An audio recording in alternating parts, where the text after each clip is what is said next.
उत्तराखंड के ऊंचे पहाड़ों में बसा एक छोटा सा गांव कालकुंड अपने रहस्यमय इतिहास और भूतिया घटनाओं के लिए बदनाम था।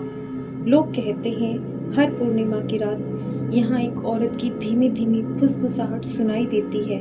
वह औरत है करण पिशाचिनी, जो सिर्फ कानों में बोलती है और सुनने वाले को पागल कर देती है। 18 साल का अर्जुन अपने नाना नानी के घर कालकुंड आया था। शहर का रहने वाला अर्जुन उन गांव वालों की कहानियों को अंधविश्वास मानता था।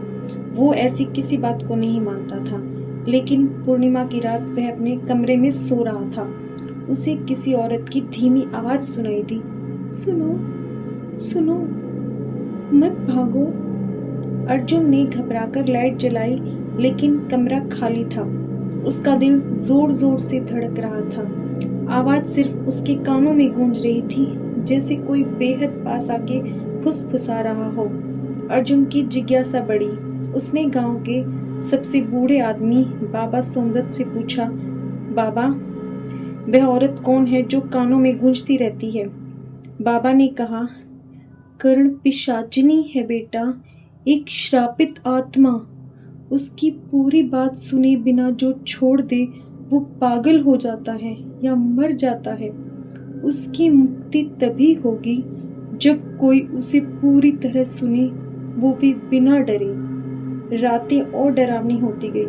अर्जुन के सपनों में खून से सनी एक औरत आती, जिसके कानों से धुआं निकलता।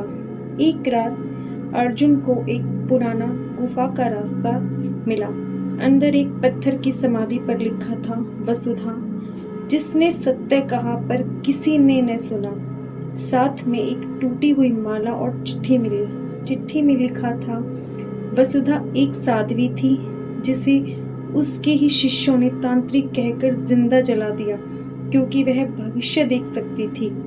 उसका श्राप था, जिसने भी मेरी बात अधूरी सुनी वो मेरी तड़प का शिकार होगा। अर्जुन ने तय किया वह सुनेगा। वह उस रात समाधि के पास बैठा और बोला, मैं तुम्हारी पूरी बात सुनूंगा। धीरे से आवाज आई, मैंने उसे बचाने की बहुत कोशिश की। मैंने कहा था मत लगाओ। मैंने सबको सच्चाई बताई। अर्जुन ने बिना डरे सब सुना। उसका शरीर कांप रहा था, मगर उसने खुद को रोका।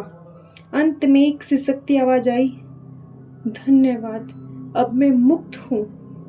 हवा शांत हो गई। वातावरण हल्का सा महका और फिर एक तेज रोशनी में सब कुछ गायब हो गया। अर्जुन